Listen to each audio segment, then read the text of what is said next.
Ok, buenas noches. Es un honor estar aquí el día de hoy, señor Fausto Ponce, un servidor Sergio Zurita.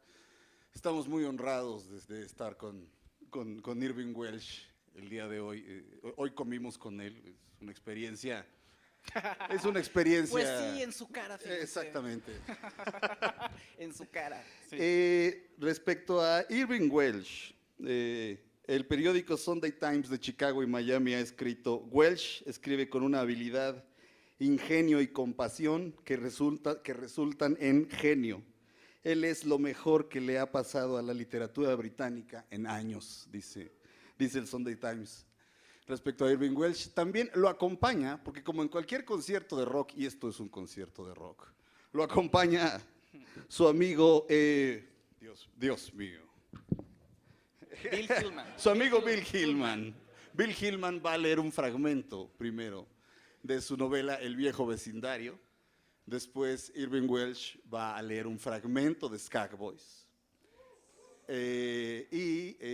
Después tendremos una charla entre todos. Así que, damas y caballeros, Bill Hillman y Irving Welsh.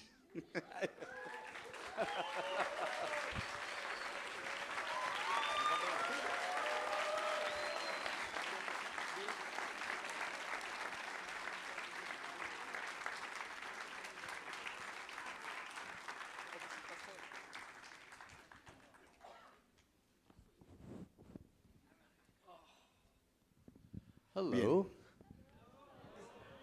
Sorry. Hola. Hola. ¿Dónde está nuestro traductor? Where is our translator? Ah, ahí está. Ah, ok. Bien, mientras tanto, Adán, nuestro traductor. Bien, primero empezaremos con la lectura de un fragmento de El viejo vecindario, novela de Bill, próximamente publicada, se publicará próximamente en México. Eso lo vamos a hacer, él va a leer un fragmento en inglés, luego yo leo un fragmento en español, en braille, porque estoy ciego, pero lo vamos a lograr. Así que vamos. Ok, me voy a poner acá atrás, porque acá se ve mejor. Muy bien, comenzamos con esto. Cuando quieras, mi querido Bill.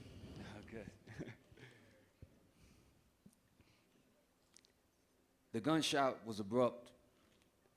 It sent a torrent of reactions through the mass of people. Some of the hoods dove under the folding tables. Father McHale smirked and jammed both his index fingers in his ears like it was a firecracker. None of them seemed to know which direction it had come from. I saw it, though, the fire from the barrel. I watched little Pat run and jump the beer garden fence in the direction of the tall, skinny Assyrian kid who held the pistol to his leg. A thin line of gray smoke leaked from the barrel and slithered up his wrist. El disparo fue abrupto. Desató un torrente de acción entre la multitud. Algunos de los maleantes se metieron debajo de las mesas plegables. El padre McHale mostró su sonrisa burlona y se metió los dedos en los oídos, como si se tratara de un petardo. Nadie parecía saber de dónde se originó el disparo, pero yo lo vi, el destello del cañón. Vi que Pat corrió y brincó la verja del jardín de cervezas en dirección del alto y flaco muchacho asirio que aguantaba la pistola junto a su pierna. Una tira de humo grisáceo se escapaba del cañón y subía por su brazo. The confusion continued as the Assyrian sprinted down the alley with Lil Pat and Mickey giving chase close behind. Ryan and I darted after them as they ran down the alley and turned right. A wild, menacing laughter erupted from Lil Pat and Mickey. I glanced at Ryan sprinting beside me. He looked as scared as I felt. We ran as fast as we could, but they pulled away from us as we turned at the T in the alley.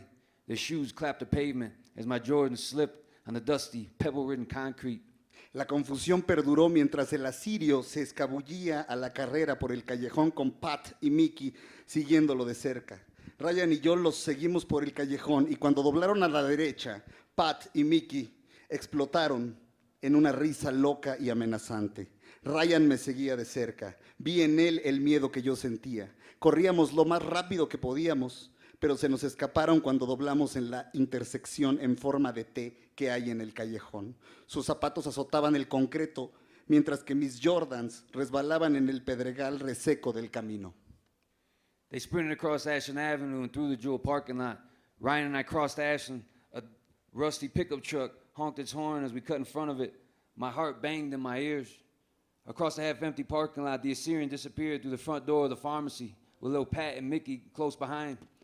Their laughter rose to high hilarity. As we approached the pharmacy, I heard the screams from inside, but no gunshot. Cruzaron la avenida Ashland y el estacionamiento del Jewel. Ryan y yo cruzamos Ashland. Una camioneta mohosa sonó el claxon cuando cruzamos frente a ella. Mi corazón retumbaba en mis oídos. Al otro lado del estacionamiento medio vacío, el asirio se desapareció tras la entrada de la farmacia, mientras que Pat y Mickey lo seguían de cerca, aún riéndose como unos dementes. Cuando nos acercamos a la farmacia, escuché los gritos adentro, pero ningún disparo. We stood there at the open door as the neon green light from the sign in the window poured out and stained the sidewalk at our feet. We peered in at the long rows of shelving units that ran back to the counter. There wasn't a soul in sight, just the screams and the deep leaden crunching. Then the sound dampened and the laughter still. The laughter plummeted to a bubbling demonic gurgle. There was a blur of motion. Ryan grabbed my arm and pulled me toward another doorway. We crammed in and pressed our backs to the glass door. Little Pat emerged from the drugstore with Mickey right behind him. Their laughter fizzled to a popping giggle. Their hands were red as butchers to the forearms, and there was a bulge in Little Pat's blood-speckled waistband. As they jogged out, Little Pat's shirt rose above his belt, and I saw the wet wooden pistol grip. They glanced up and down Clark Street, wild-eyed, then hung a left and disappeared into the darkness of the side street. Nos paramos ante las puertas abiertas mientras que la luz verde neón del letrero en la ventana se derramaba a nuestros pies. Nos asomamos por las largas filas de estantes que llegaban hasta el mostrador, pero no se veía ni un alma, solo gritos y un profundo pero pesado crujir. Entonces el ruido se disipó, la risa reverberaba. Vi brochazos de movimiento y Ryan me aló por el brazo hacia otra puerta. Nos metimos y nos recostamos contra el duro cristal de la puerta. Pat salió del dispensario riendo y acompañado de Mickey. Tenían los antebrazos manchados de rojo como los carniceros, y Pat tenía un bulto en la cintura ensangrentada. Mientras salían corriendo, la playera de Pat se subió y pude ver el mango de madera de la pistola. Mientras a ambos lados de la calle Clark, con los ojos desorbitados, miraron a ambos lados de la calle Clark con los ojos desorbitados y se perdieron por una bocacalle a la siniestra. The screaming continued inside.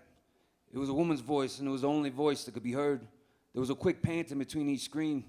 I listened as I hid there with Ryan beside me. Our chests heaved. The patter of Little Pat and Mickey's footsteps dissipated. We entered the drugstore wordless. The woman screamed like she was falling into an endless black abyss. It rang in my ears. Trembling, we walked towards it. I saw the dark red puddle on the floor, slowly expanding like a shadow across the green-gray tiles. I walked closer to the puddle's edge, where I saw the young man motionless, eyes still open. La gritería continuaba adentro. Era una voz de mujer, y era la única voz que se escuchaba. Se escuchaban jadeos entre cada grito, mientras me escondía con Ryan a mi lado. Nuestros pechos se inflaban. Los pasos de Pat y Mickey se dejaron de oír. Entramos a la farmacia en silencio. La mujer seguía gritando a todo pulmón y me dolían los oídos. Caminamos temblorosos hacia los gritos. Observé cómo el charco de sangre crecía sobre las baldosas verdes y grises como una sombra. Me acerqué a sus orillas y vi el cuerpo inerte del muchacho. Tenía los ojos abiertos todavía. A deep crack above his eye ran up his forehead into his hair. Thick blood oozed slow from the wound, wetting his frizzy black hair.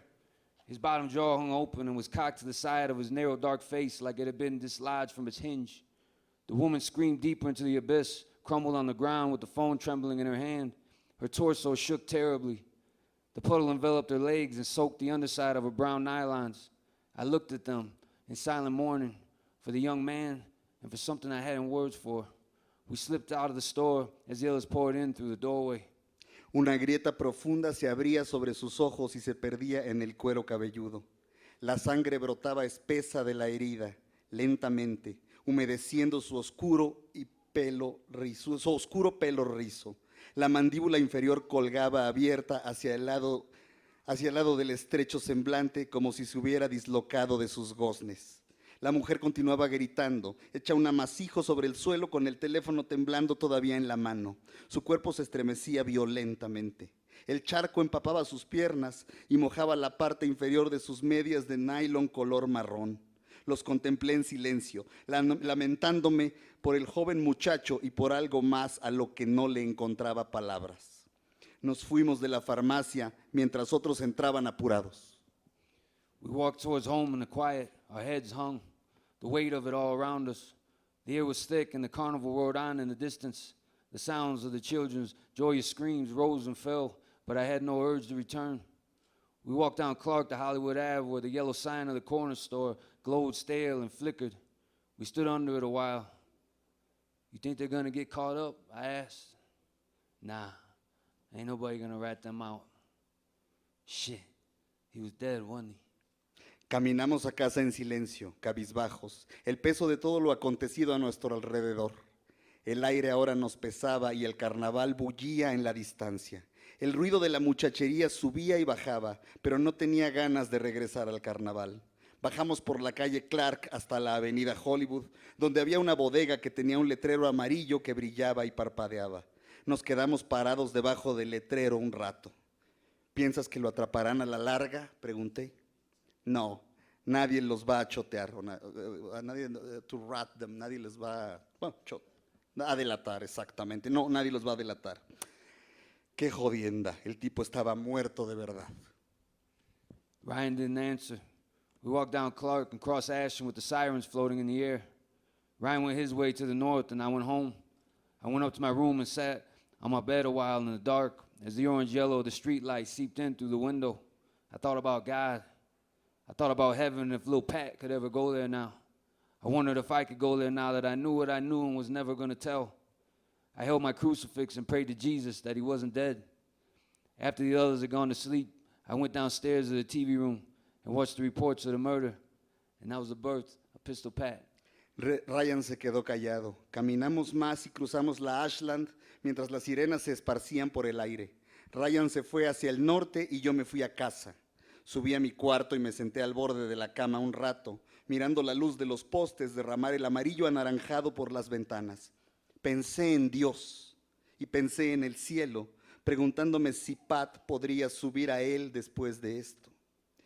Me cuestioné si yo podía ir al cielo luego de ver lo que vi y de no decir nada tampoco, nunca. Apreté mi crucifijo y recé a nombre de Jesús, rogándole que no estuviera muerto. Cuando los demás se acostaron, bajé al cuarto de la televisión y miré los reportes de la matanza. Y así fue que nació Pistola Pat. Bill Hillman.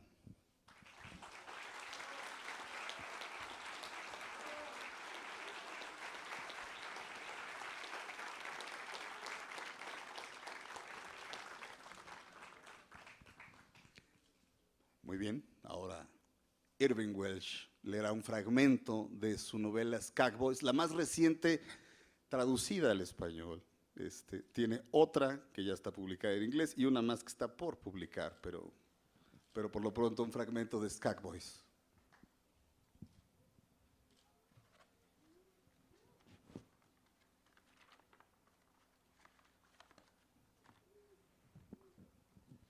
I'll stand up actually. Yeah, this is just at the very start of the book, Skag Boys, and it's about the character Mark Renton, who is sleeping in his grandmother's house in Glasgow. Even the plank stiffness of this old, unyielding settee can't arrest my body's incremental slink into seraphic deliverance. It evokes my time at the university residences in Aberdeen, lying in the dark, basking in exalted freedom from the unbending fear that coalesced in my chest, like the thick phlegm did in his. Because whatever I hear outside, cars scrunching down the narrow council house streets, sometimes sweeping their headlights across this fusty old room, drunks challenging or serenading the world, or the rending shrieks of cats taking their torturous pleasures. I know that I won't hear that noise. No coughing, no screaming, no thumping sound. Doof, doof, doof. None of the urgent raised whispers, which, by their panic levels, enable you to meter just how sleepless your night will be. And just the dozy, relatively silent darkness in this city. No fucking coughing. Because it always starts with a cough, just one. Then, as you will him to settle down, your quickening pulse discloses the grim revelation that you've subconsciously been waiting on it. You've been waiting for that cough as keenly as a rapacious beast in hiding marks time on its advancing prey. Then the second one, truly the worst moment, when the cloak of dread conclusively settles, your limbs start to burn, your head races. That's the point at which your anger shifts from the source of the cough to those who would assist him.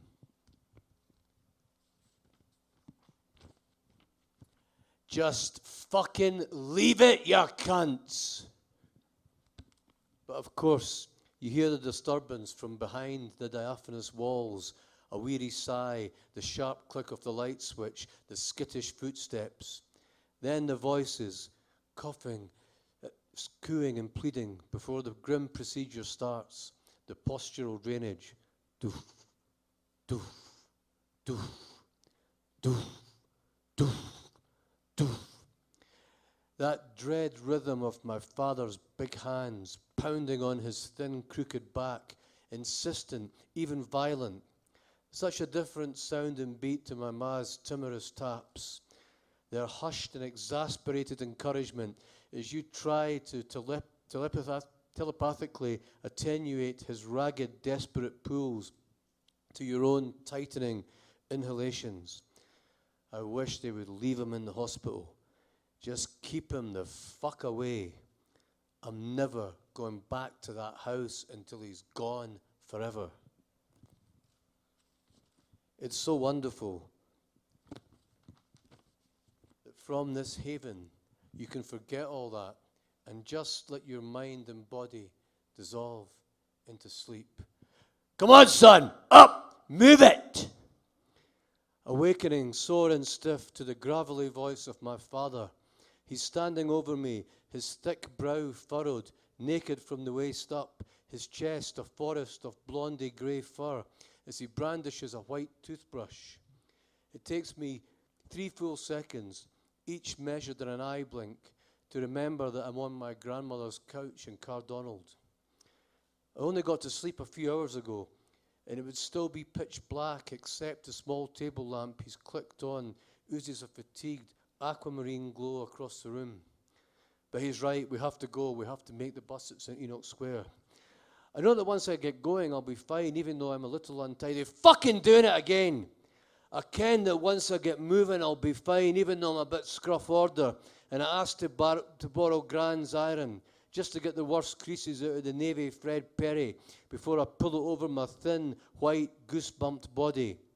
Dad's having none of it, but forget it, he says.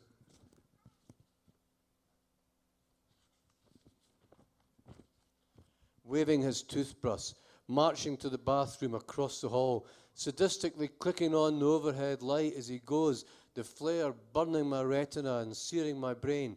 It's no a fashion show. Come on. I didn't need that much encouragement. The adrenaline is leaking into me, buzzing us up. There's no way I'm missing this one. Granny Renton's up to see us off. Small, white-headed in her quilted dressing gown, but robust and ever alert, peering at us over her glasses, duffel bag in her hand. Looking at her, you'd fucking well think that Tweety Pie should be sitting in a cage in the corner. She gasps at us for a second, then makes some kind of gesture, and then she's off fussing after my dad in the hallway. I can hear her soft sing-song voice. What time's the bus go? What time? Where does it leave for? What time will you get there? Go back to your bed, mother. My dad garbles in between mouthfuls of toothpaste and spit as I take in the opportunity to pull on my clothes, my shirt, my jeans, my socks, my trainers, my jacket. I'm looking at the framed pictures of Grandad Renton on the mantelpiece. Grand's taken out the 4 medals he got in the war, including the VC, which I think was from Normandy.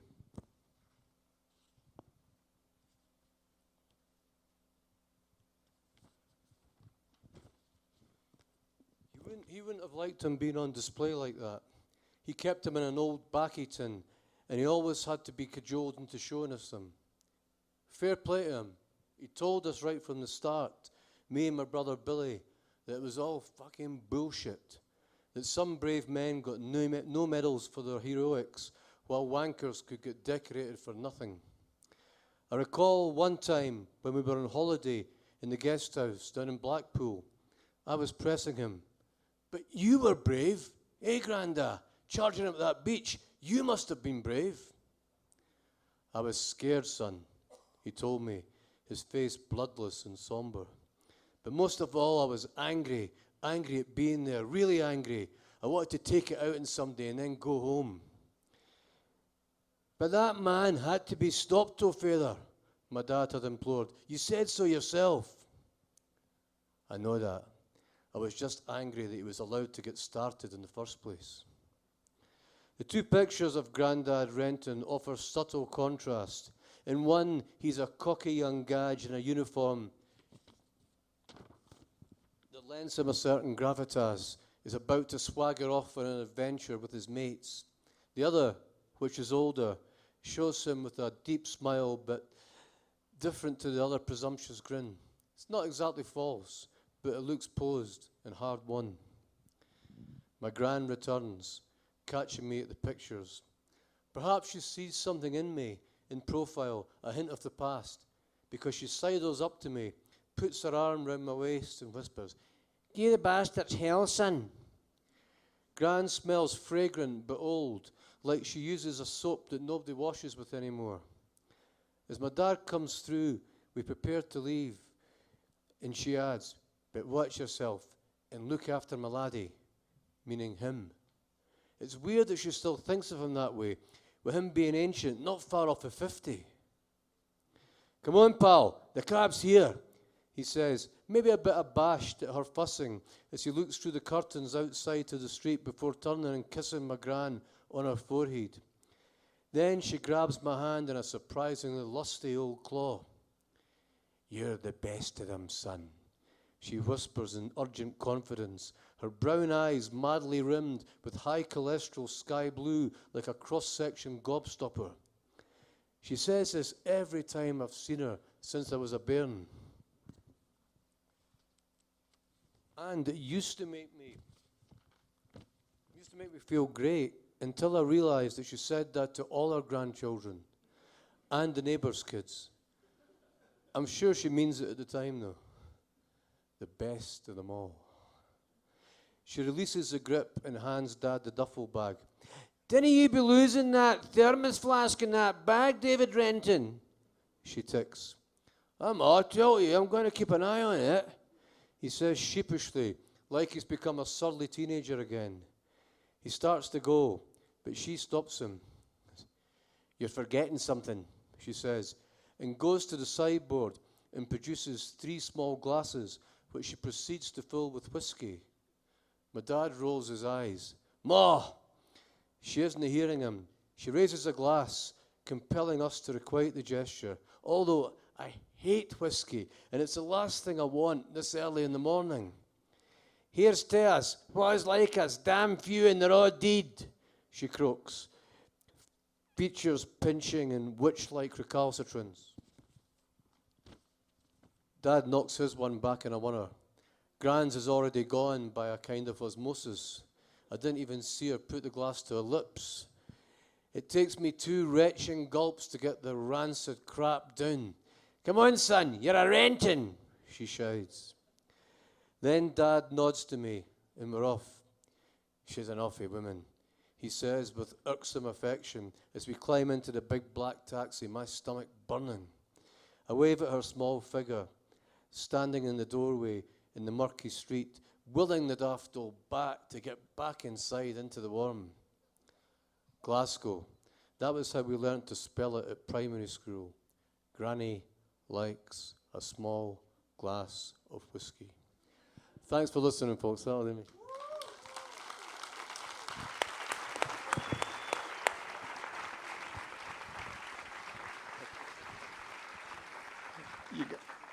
Is that really the way they taught you to pronounce Glasgow? Grandma like. Yes, it Es- was. eh, We got taught that at school. Glasgow was Granny likes a small glass of whiskey. In Edinburgh was Edward died in November, buried under Robert Graham's house.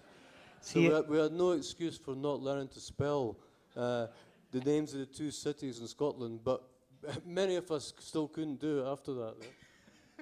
sí, esa fue la forma en que me enseñaron a escribir Glasgow. A la abuela le gustaba tomar un poco de whisky y también en Edimburgo nos enseñaron otra forma de decirlo. It was another. Sí, es Edward. Edward died in November, Edward murió en buried noviembre. under Robert Graham's house. Edward Yeah. murió en noviembre enterrado debajo de él, buried under Robert Graham's house. Robert Graham's house, bajo la And I- casa de Robert Graham. I don't actually know if that's true or not, you know, but that's what we were taught. No sé si fue cierto o no, pero así fue como nos enseñaron. Bien, la charla, pensamos Fausto y yo abrirla. We decided, I'm going to speak in English, then he translates, and let Mr. Irvin think the answer. Él Alright. va a hablar, yo voy a hablar en inglés y luego, por favor, déjenlo pensar la pregunta. Eso. First thing we're going to do, we're going to read a very brief quote from Skag Boys. Lo primero que vamos a hacer es leer una parte muy pequeña de Skag Boys, Very, very brief. muy corta. First, I read it in English, then Fausto reads it in Spanish, and then we start talking with Mr. Welsh. Yo la leeré en inglés y él la leerá en español. Analyzing novels meant ripping out their soul, and it destroyed my enjoyment of them. I could not allow myself to be trained to think that way. Only by refusing to study literature was I able to maintain my passion for it. Analizar novelas suponía arrancarles el alma y destruir el placer que me proporcionaban. No podía permitir que me formaran para pensar de esa manera. Solo negándome a estudiar literatura, pude conservar mi pasión por la lectura. So what the hell do we do now, Mr. Welsh? ¿Y qué diablos hace ahora, señor Welsh? Yeah, I mean, I think what was going through my mind when I wrote that was, I mean, always if anybody says to me, I want to be a writer, the first thing I do is tell them, don't study English or English literature. For fuck's sake, don't do it. You know, study something like engineering or politics or economics or something. You know, give yourself, you know, because you're not going to gain writing skills from studying literature. All you're going to do is you're going to learn how bad a writer you are, and it's going to demotivate you. So you shouldn't do that. You should basically kind of learn different subjects, and then I mean everybody can pick up the nuts and bolts of language, the grammar and vocabulary and all that stuff. And I think that and everybody should, if you're a writer, you should be reading anyway. You know, and you don't want you want to enjoy books. You don't want them to be kind of to be ripped apart and analysed in that way. I think, you know, that's the first thing you do. And I know countless English literature students who've said to me that I stopped reading novels after I did that course because I completely lost interest in them, because it's like I just looked at them in such an analytical way that I couldn't enjoy them anymore. Lo hice, bueno, lo que en mi mente pasaba cuando yo escribía eso, lo que pasaba por mi mente es que yo quería ser escritor, pero no quería aprender inglés. Yo decía, la gente padre no aprende gramática. Lo que un escritor debe hacer es aprender cosas y no aprender gramática. Lo que yo quería en ese momento era disfrutar de la escritura. Cuando en esos días paré de leer novelas porque no me gustaba analizarlas. Sí, bueno, It's just dice- it's like saying, you know, kind of, don't watch pornography, just have sex instead. No veas pornografía, solo ten sexo, me decía en esos días. bueno, nada más, y dijo también que cualquier persona que le dice quiero ser escritor, lo primero que le dice es no estudies inglés. O bueno, en este caso no estudies literatura, pues no estudies literatura porque eso te va a arruinar. Bien, Fausto. Okay. I want to analyze a lot of things of the novel. I don't know where to start, but maybe one of the things that grabbed my attention was the characters. There's a lot of darkness in the characters. So I was like reading it to find some light in them, but every time that Renton has like a little light in the conscious, it fade away. So it's like very, I don't know. I love it. I love the novel. But what about the light? Where is it? Ok, yo quiero analizar un poco de la novela, analizar a los caracteres, porque encontré mucha oscuridad en la novela y yo quería encontrar la luz en todo esto. Cada vez que aparece un poco de conciencia, los personajes se desvanecen. ¿Por qué sucede esto? I think, in a sense, that, you know, the light is about people surviving. I mean, the books aren't really about drugs as such. They're about friendship, basically, and they're about the things that people do for each other. They kind of, you know, they do actually kind of help each other without making a big fuss about it. There's no big declarations of kind of sort of, you know, of love or you're my best friend or all that kind of stuff. But they actually do, when it comes down to it, they will kind of look out for each other, even though they're also trying to do each other down. I mean, I kind of like writing about the darkness because what I feel about life is that, I mean, life to me is about failure, basically. It's all about and the failure is much more interesting than success because failure comes in all these different forms and success only comes in one form and it's pretty boring, really. And it's also boring. I like to get people when they're having a bad time. I mean, these guys are having a really bad time in this book, but if everything's going okay, what have you got? You've got, like, Mark goes into his job, he works hard, he goes home, he has his tea, he goes to meets his mates, they have a few pints, they go home, they go to sleep, he gets up the next day, goes to work. It's not interesting at all, you know, you have to have things going wrong, basically, you know, and things go wrong when when the economy tanks, all the employment goes, the community starts to crumble, the families feel the pressure, the individuals feel the pressure, the streets are flooded with heroin. I mean, everything's going wrong big time, basically, you know, and everything's been going wrong kind of big time in our world, basically, for the last kind of 30, 40 odd years. You know, it's been a sort of, it's been an ongoing kind of process. So to kind of, you know, when you write about where these things are really happening and really affecting people, you have to be honest with it. You have to go into that kind of, that level of darkness in the individual and in the society, but right in the kind of soul in the individual, right in the transactions that they have with other people. But you also crucially have to show the consequences of that. And I think that's the morality of being a writer, really, is to show the consequences of bad behavior, not just show the bad behavior.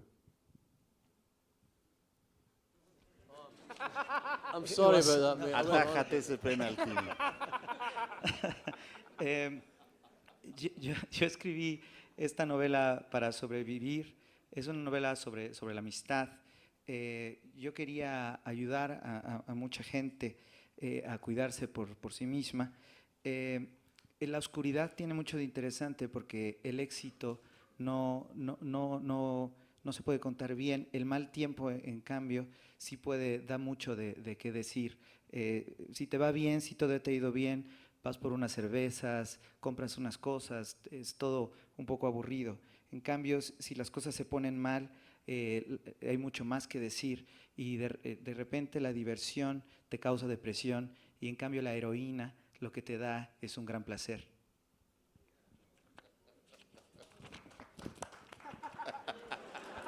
Las cosas te afectan y si yo quiero ser un escritor sincero, tengo que ser un escritor honesto y tengo que escribir sobre la oscuridad y sobre las consecuencias de esta oscuridad y esa es la moralidad que debe haber en un escritor. Okay, life failure is much more interesting. And I do agree, but you're very successful. How do you deal with that? I'm sorry. I'm La, sorry. la- la- la tristeza es muy, el fracaso es muy interesante, pero tú eres muy famoso. ¿Cómo te va con eso? Yeah, it can be a bit embarrassing. It's like it's only since, in my defence, it's only since I've started writing that I've been successful, and I failed at everything before then. Everything I did, I failed at. I either wasn't good at the things I liked. You know, the things that I always loved. I loved sport. I loved playing football. I loved boxing, and I was terrible at them both. But I did them with enthusiasm. You know. And if you love football and you can't play football, because it's a team sport, you're going to get ridiculed. You know, if you love boxing and you're not very good at boxing, you're going to get your face punched, basically. So all of these things were kind of the things that I really liked were I liked painting and I liked music and I liked writing, and I kind of I wasn't a good. I'm not great at painting or drawing. I'm very passionate about art, but I'm not very good at doing it. And I'm not very good at music. I've played guitar in terrible bands for years, and I've played bass, and I've never been, would never have made it as a musician. DJ'd for years. He wasn't even very good at that, and anybody can DJ, especially now. So, so I wasn't, so I was almost frightened to try writing because I thought I was going to fail miserably. When I was spectacularly successful with the first book, I thought something's going on here. Okay. Bueno, es muy penoso, pero debo decir algo en mi defensa. Lo primero es que me gustan muchísimo los deportes, me gusta el fútbol y el box, y en ambos fracasé. Cuando no eres bueno en el fútbol resultas ridículo, pero cuando no eres bueno en el box te rompen la cara. También me gusta muchísimo pintar, me gusta muchísimo la música, tocaba la guitarra en un instrumento, he sido DJ y en todas ellas fracasé. Hasta ese momento decidí escribir, fue entonces cuando decidí escribir y para mi sorpresa tuve mucho éxito. Y dije, ¿qué hice mal? You said the novel is about friendship, right? But the characters have a very weird way of showing their friendship, right? I mean, they're always suspicious about the other, and they're about a bunch of pricks every time. There's a lot of when I take friends, even like from down in England or over in Ireland, I take them up to Scotland, or friends from America, I take them over to Scotland. They're surprised how nice people are to them, but how horrible people are to each other, And it's like, you go into the pub, you go into the pub and it's like, what the fuck are you doing, you bastard? Fuck you, And it's like, but it's very much the culture to do that. The aggression is very superficial, and people see that and they think this is kind of, this is dodgy. This is a kind of room full of psychopaths. But basically, it's just a bit, it's a kind of banter thing, and I think there's a lot of when you try to get that into literature, it doesn't always come across, but a lot of it is very kind of. People need to create compelling drama when there's nothing going on. And I think that the kind of superficial antagonism is about that. It's about kind of creating compelling drama. And it's very much, Scotland's very much got a kind of, there's a very Celtic oral storytelling tradition. Everybody's great oral storytellers. And, but it's not done in a formalized way, and it's done in this very ritualized, kind of combative type of way. Ok, primero va la pregunta. Tu libro, dices que tu libro es sobre la amistad, pero es una amistad muy extraña porque siempre los amigos parecen sospechar entre ellos. Y la respuesta es una amistad muy particular la que hay en Escocia, no es ni con Inglaterra ni con otros lugares del mundo. Me daba cuenta que entre ellos pueden ser muy, muy amables hacia el mundo, pero entre ellos pueden ser muy groseros. En la literatura necesitas contar siempre un drama y en Escocia no necesitas inventar nada porque es un lugar muy cáustico. you begin the novel Skag Boys with a quote from Margaret Thatcher. It says, "There's no such thing as society," and but in Trainspotting, Renton says, "There was no such thing as society, and even if there was, I most certainly had nothing to do with it. For the first time in my life, I was almost content." Are you contradicting yourself in that? Not at all. I mean, I think, Can you Tú hold- comienzas tu novela con una cita de Margaret Thatcher que era, perdón, la sociedad no existe. la sociedad no existe, y tú dices, Pero Renton dice, no, la sociedad no existe, o no existía, y si existía, yo no formaba parte de ella. Por primera vez en mi vida me sentía casi feliz.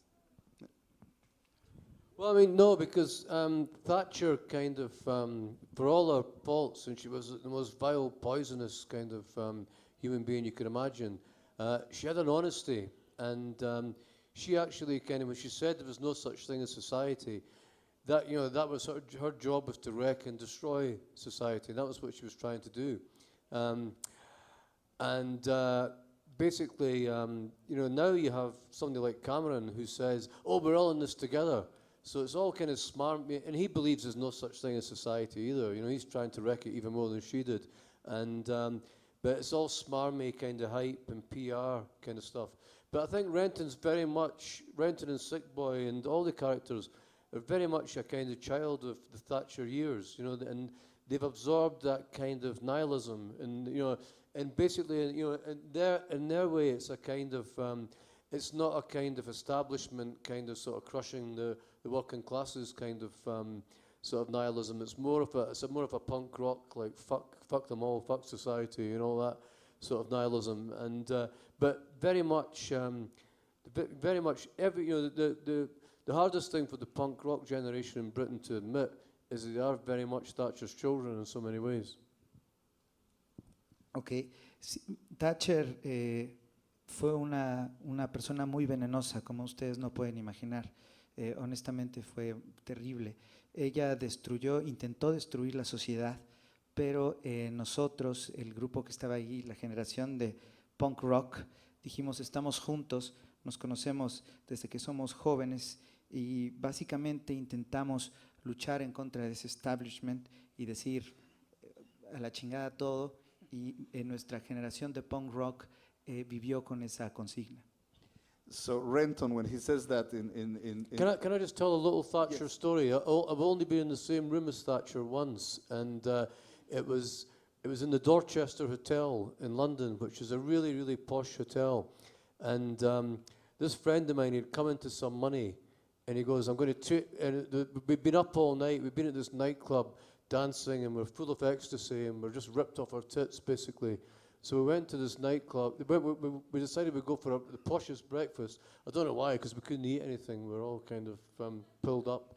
And we went there, and Thatcher was there, sitting at a table on her own, basically. And she had a couple of bodyguards. And apparently she goes there every day. And normally you would just think, you would start ripping the piss out of her. But we actually felt sorry for her. But that's what comes of when you believe there's no such thing as society. Society reciprocates. And she basically died alone, kind of eating bits of newspaper in her apartment in West London. Me gustaría contar una historia sobre esto. Una vez estaba en un hotel muy, muy lujoso en Londres y bueno, la noche anterior me había ido a un nightclub y me había dormido muy tarde y no sé por qué me paré al desayuno, no podía comer nada y de repente entró Margaret Thatcher con unos guardaespaldas y en ese momento sentí algo de pena por ella porque justamente al decir que no existía la sociedad la había expulsado a ella misma. Is there someone to blame about the decisions the characters made along the story? Do you think, for example, I don't know, the politics of Margaret Thatcher, or maybe just themselves? ¿Hay entre los personajes a alguien a que culpar? Quizás a Margaret Thatcher o quizás entre ellos. I think I think what happened is that, you know, we're all to blame really because you know, we made choices as a society in Britain, particularly in the 80s, that we're still living off, you know, from the ramifications of them now. We decided that we would basically kind of let the super rich take control of the economy, and that everybody else would pay for that, you know. So that, and that's what's been happening ever since. And now, you know, the country, Britain, is practically bankrupt, and the only people who are doing really well are the super rich. So we made that decision as a society, and since then they've set up the structures which make it very hard to kind of, you know, democracy has almost been negated. You know, it's basically only a kind of paper thing. And that's why there's so much hatred towards the main parties, the three main parties, the ruling parties. So I think we're all to blame, but within the context of these characters, you know, you can see different reasons. I mean, the character of Matty was obviously undiagnosed depression of some sort, some anxiety issues. The character of Alison was suffering from bereavement, and she was self-medicating for the pain of that. The character of Spud was kind of, you know, the archetypal character who lost his job in manual labour, who would never get another one, basically. So there's nothing for him except heroin. With Renton and Sick Boy, it's a bit more complicated. It's the symbiotic relationship that they have, that kind of folie à deux. Probably neither would have been junkies if they hadn't met each other.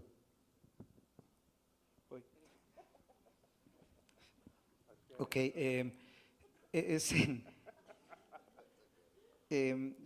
creo que hay diferentes formas de culpar a lo que sucedió, porque nosotros tomamos las opciones que había. Por un lado estaba hacer dinero, y por el otro lo opuesto, que se convirtió en convertirte en un vagabundo. En Inglaterra hay estructuras muy básicas que tuvimos la posibilidad de, o tuvieron la posibilidad de escoger, mientras para nosotros la democracia se quedó en el papel, y eso nos causó muchísimo odio. En cuanto a entonces por ese lado somos todos culpables. En cuanto a las diferentes razones de los personajes, creo que Marty él mismo traía sus demonios, se sentía culpable. Spot se sentía culpable porque perdió su trabajo. El caso de Renton y Sick era mucho más complicado porque habían perdido su vida de una forma tontamente, quizás al volverse drogadictos. A few pages after what you just read, Mark goes to a demonstration with his father, and in the demonstration there's police brutality. They attack him, they hurt his back forever. Did you know that and this goes somewhere else. The question actually is, when did you know that Mark Renton's back was hurt when you wrote Trainspotting and when you wrote Porn or things like that? I don't know. No, I didn't. I mean, I thought it would be interesting to have that thing happen to him, so that, you know, you could either think this is a reason why he's gone on to heroin for pain medication, or it's an excuse, you know. Oh, my back. My back. Ok, ¿sabías, poco después de lo que leíste, Mark Renton va a una manifestación y ahí son atacados brutalmente? ¿Tú cuando escribiste Trainspotting o Porn, sabías que Mark Renton había sufrido esa agresión? Dice, simplemente me pareció interesante porque la heroína era una medicina y pues había una razón para tomarla. O un pretexto para tomarla. Because the characters have become so. What happened when Fausto and I were reading the novel, we called each other all the time. And where are you going? Where did Sick Boy already do this? Did Renton already? It was like living.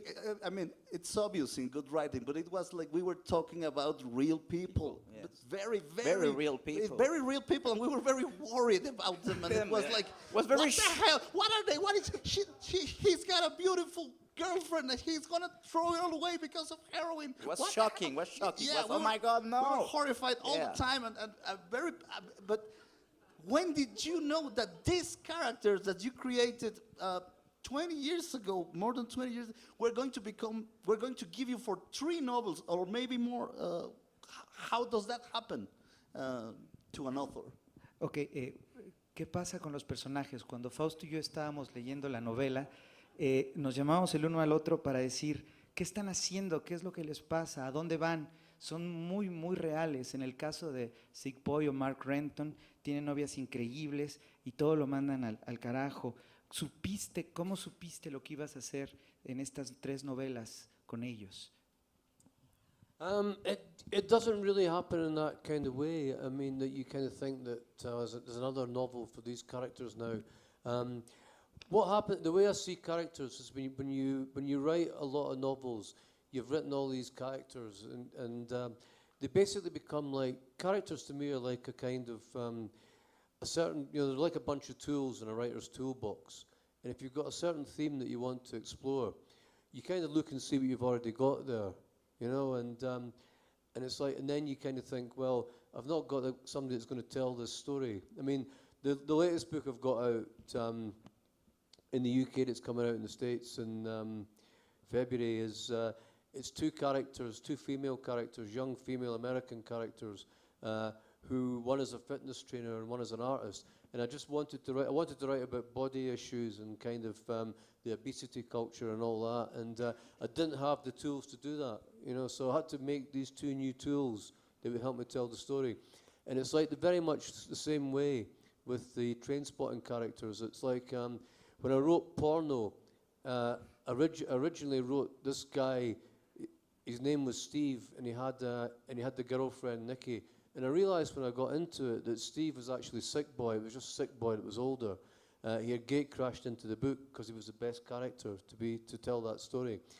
And once I'd told the story of Sick Boy, I had to work out what the other characters were doing, because you couldn't really say what Sick Boy was doing without the other characters. So it became a sequel without meaning to be a sequel.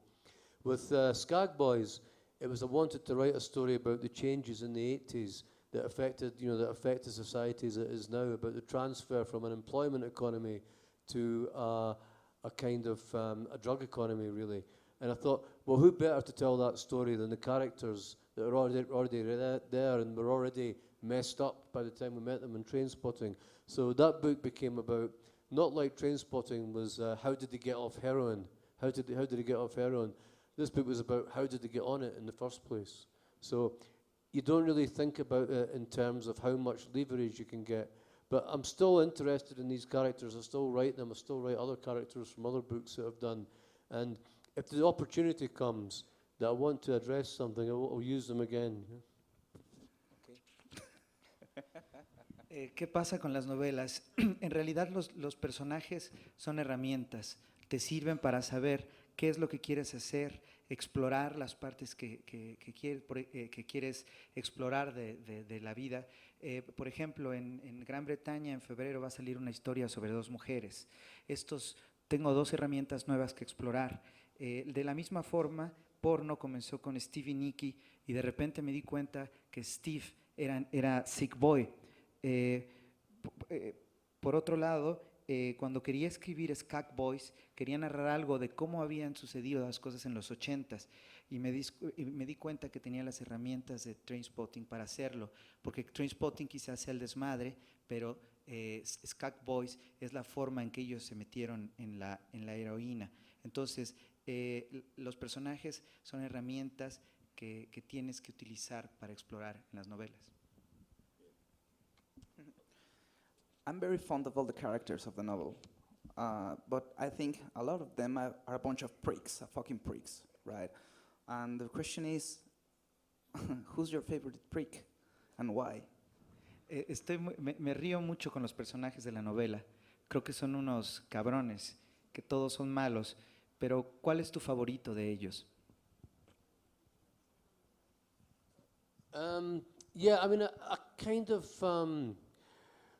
I don't really have. I suppose if you ask which ones I like best, I would say maybe Spud, because he's the lovable loser, and everybody likes a lovable loser. I kind of liked in Skag Boys. I liked Alison a lot as a character. She was very much a kind of bit part player in Trainspotting, but I very much liked her as a character, and because she was kind of. She was really overwhelmed by grief, but she was trying hard to kind of to sort of fight her way through it. I mean, I think that it's always. I mean, sometimes it's like sometimes you pick friends that you feel comfortable with, other times that you pick friends because they're interesting and you're going to have some strange and kind of crazy adventures with them. And I think it's the same with characters, that you're right, you know, you kind of, you don't always pick the characters that you feel comfortable with, but you pick the ones that are going to interest you, are going to lead you somewhere that's going to be interesting. Ok, creo que todos son personajes de Late y quizás sea Spud con el que más me identifique porque es un perdedor. Sobre los personajes tú tienes amigos incluso que pueden ser cabrones y no sabes bien por qué son tus amigos. Con los personajes pasa lo mismo, son personajes que son cabrones y aún así sigues con ellos. A lot of people first saw the movie Trainspotting, and then after they read the other two novels, they put Ewan McGregor's face on Renton's, as Renton's face, and Mickey Forrester is you, and and do you, how do you feel about that? And when you're writing, what happens with that? You know, they do have a face. When I started reading Skag Boys, then Ewan McGregor went away, but at first it was him, if you know what I mean. Cuando mucha gente primero vio la película que la novela, los personajes, Ewan McGregor ocupa el lugar de Renton, Michael French, el lugar, Mickey Forrest, el lugar de tuyo. Cuando escribes, ¿qué pasa en tu mente? Los personajes ya tienen rostro. Ahora que comencé a leer Skag Boys, desde el primer momento Renton ya era Ewan McGregor. ¿Cómo tomas eso? Well, first I have to say that as an actor, I am not Mickey Forrester. Mickey Forrester is just one of the many myriad characters that I've created from a repertoire as an actor. So, you know, it's kind of... and how I never got the fucking Oscar as Best Support Actor for that, I don't know. I mean, it's like... and they say these things aren't fixed as well. Don't believe a word of it, like, you know. So, yeah, I mean, I think it's the film is such a powerful medium that when you see someone on the screen, even theatre, if you see an actor playing one of your characters on stage, it has that effect of you not being able to see the characters in the way you've described them.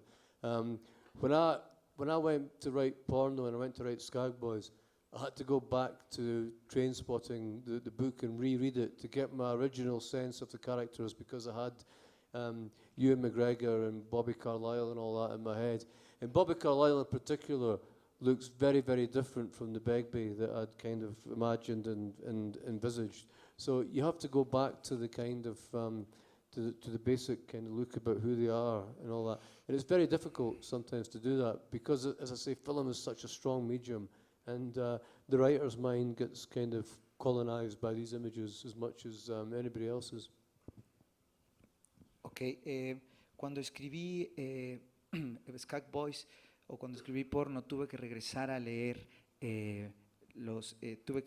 regresar a leer Trainspotting, porque los medios son muy poderosos. Incluso en el teatro, cuando ves a un actor, siempre te quedas con su personaje.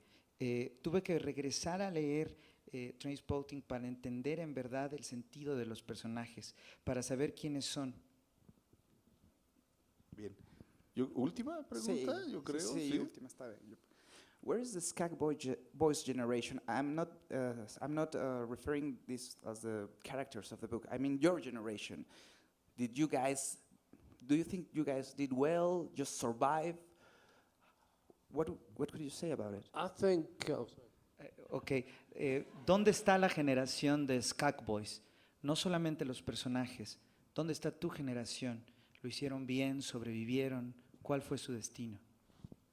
I think our generation have been very, very lucky comparatively. I mean, not all of us, obviously, but it's the generations behind us.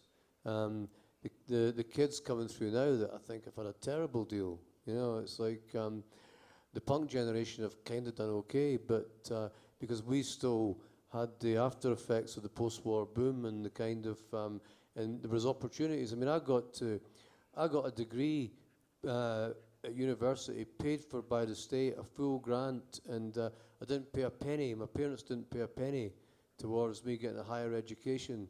And then I went to, I got a master's degree from an employer. I got sent to a university part-time, and my employer paid all my fees and all that. That would never happen to anybody now. There's nothing. The kids now have been left with absolutely nothing. So it's the younger generations that I feel for, rather than kind of, in the UK in particular, rather than my generation.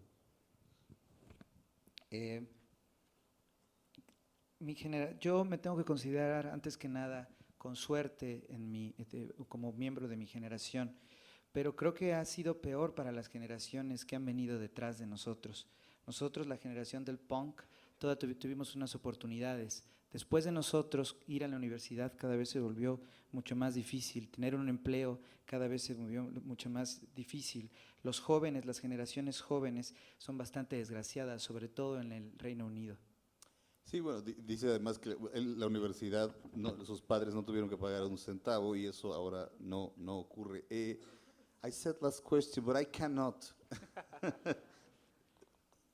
end this without asking you. I think I know the answer, but did you vote, and how did you vote about Scotland's independence from the Commonwealth? Can you talk a little bit about that? Dije que era la última pregunta, pero tengo que hacerte esta pregunta. Sé la respuesta, pero aún así, dentro de las últimas elecciones que hubo en Escocia para ver si se podían liberar del Reino Unido, ¿tú votaste? ¿Qué fue lo que votaste? Well, firstly, apologies to anybody who follows me on Twitter, because you'll be bored shitless with what I'm going to say. But yeah, I supported. Yes, I supported independence in the referendum, and it was over, and I was taking part in some debates, and to me, it was just basically that the UK kind of was. Hasn't really got anything left to offer Scotland now. It's the UK was founded to sort of it was set up to facilitate imperial growth. It was set up to facilitate an industrial society, which is all gone. It was sustained by the esprit de corps of 2 world wars, which is now all gone, and it's kind of in the welfare state that was created in the aftermath of that, which is now all gone, basically. So there isn't a lot holding it together, and I think any society needs that kind of glue to hold it together. All that's happening is it's a warehouse economy, and it only really benefits one area of Britain, which is the southeast of England. That's where all the money is flowing. And when you have a unitary system of government, you have that very much exacerbated. And because the majority of the population is there, nobody's in the mood to change it. So to me, it's like it's pretty much inevitable that the only thing that's holding Scotland to the Union now is the over 65 generation who remember the post-war affluence. And it's quite a lot of them because of the demographics of the country. A lot of younger people go away to get work, so the majority of people are over 65, but they're getting older, and within a generation they won't be around. And the whole narrative in Scottish politics now is about independence. So I think it's pretty much inevitable. Okay, bueno, yo tengo que decir que voté en contra del referéndum. Para mí, la Unión Reino Unido dejó de funcionar y no tiene nada que ofrecer a Inglaterra. Por supuesto que la sociedad necesita una ley, pero nosotros no necesitamos esa. La economía del Reino Unido todo se lo da le da la mayor parte del porcentaje del dinero hacia sí mismos, y también me doy cuenta que los jóvenes están yendo de Escocia. Ahora la mayor parte de la gente, la que se quedó, tiene 65 años y los jóvenes se han ido. Quizás en algún tiempo irás y ya no habrá muchos jóvenes. Paola Tinoco, que prosigue. ¿Estás por ahí, Paola? Paola Tinoco de Anagrama, estás allá atrás. ¿Qué prosigue? Pégame un grito, Sandía. Está incomunicada. Está incomunicada. ¿Hacemos esto o no lo hacemos? Tres. 3 preguntas del público, por favor, para el señor Irving Welsh. ¿Alguien tiene una pregunta? 3, así que si alguien tiene una pregunta inteligentísima que hacerle al Ya ahorita todos, señor Irving Welsh. 3 questions from the audience, just 3. Okay. ¿Quién? El que está haciendo el signo del...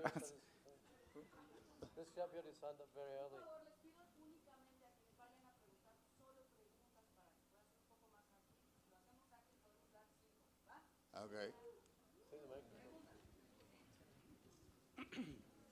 Well, first of all, it's an honor being here, and I really know. And the question, just cut to the chase, is that as a reader, I've had a very special relationship with the language because it's also in dialect, and the characters, each one has its distinct characteristics, and for you, that relationship as a writer and as the creator, where does it come from? For all the body of work, Glue, especially, I liked a lot, and I think it's more structured. And Yeah, I mean, I think it's like anything else in writing. It's just a matter of chipping away at it. There's no great kind. You might hear something, you may hear phrases, and you may pick up dialect, and you may pick up characteristics, but you just chop away at them until you get them right. I mean, there's no mystery about it. It's just solid, kind of quite boring, repetitive, hard work until it starts to read the way you want it to. Es como cualquier cosa en la escritura, cualquier cosa que es cuestión de que tomas muchas cosas para escribir, escuchas una cosa, diferentes dialectos y te subes en ellos. No hay otra historia detrás de ellos que simplemente quería meterme en envolverme en esos dialectos.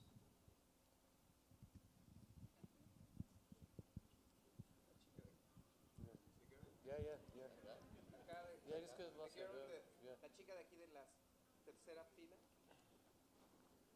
¿O no fui yo? Fue el autor. Yo no veo nada. A mí ni me vean, no veo nada. Hi. So I have this question.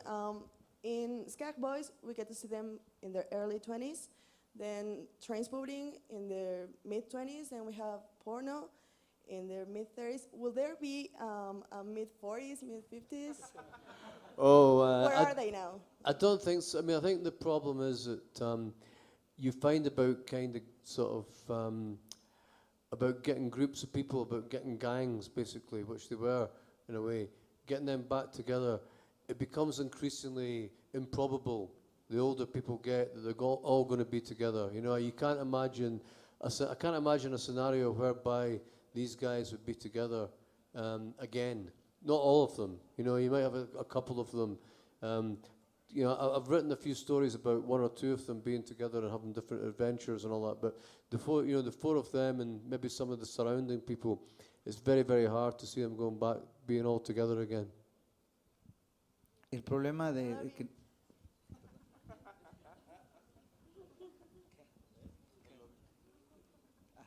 el problema es que no puedo imaginarlos a todos juntos otra vez.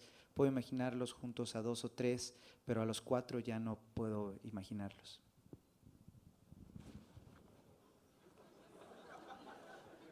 Fue un haiku de la respuesta, pero la esencia estaba ahí, perdónenme.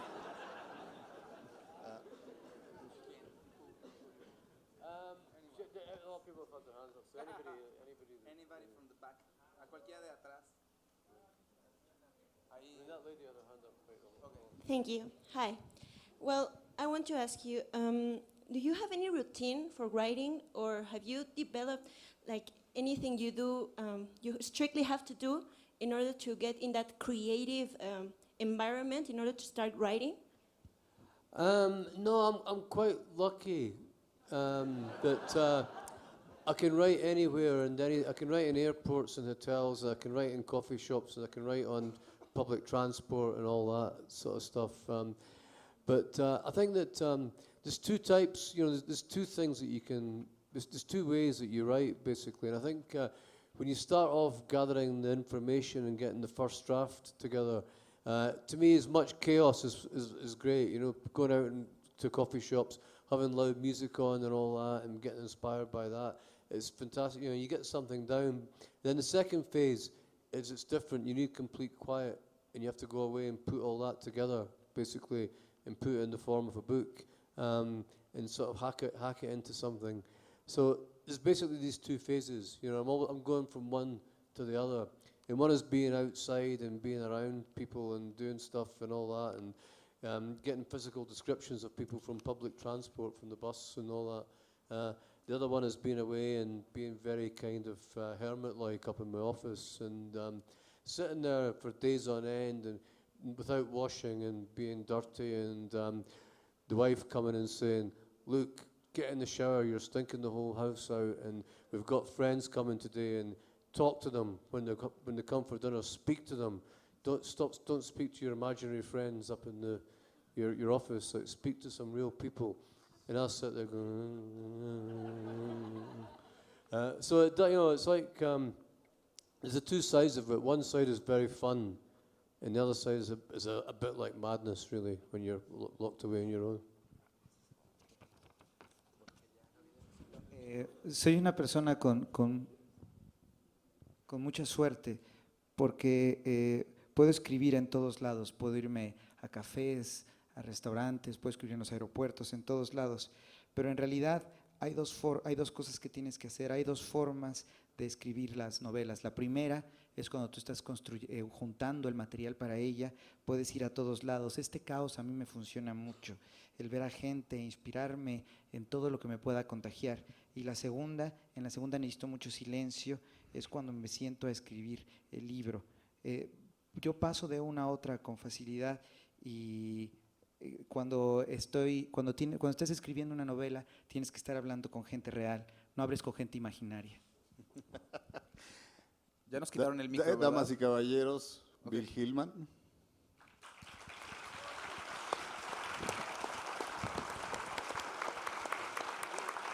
Leímos un fragmento de El viejo vecindario, The Old Neighborhood, lo pueden conseguir en inglés. Y así como lo ven, es muy mexicano. Ahí tiene su esposa, es de aquí, de esta ciudad, y él vivió mucho tiempo aquí, entonces le entra a los tacos, pues. Sí, señor. Y el legendario Irving Welsh.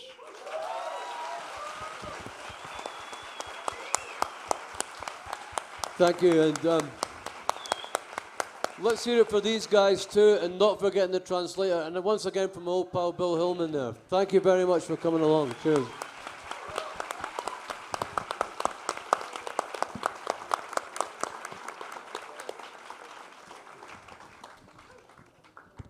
Muchísimas gracias por venir. Como el Museo Universitario del Chopo, les agradecemos su visita. Les queremos pedir que la gente que vaya a salir del foro lo haga del lado izquierdo y que únicamente aquellos que tengan libros se formen del lado derecho con mucha calma. Poco a poco nos incorporamos a la fila. Sin empujarse, por favor.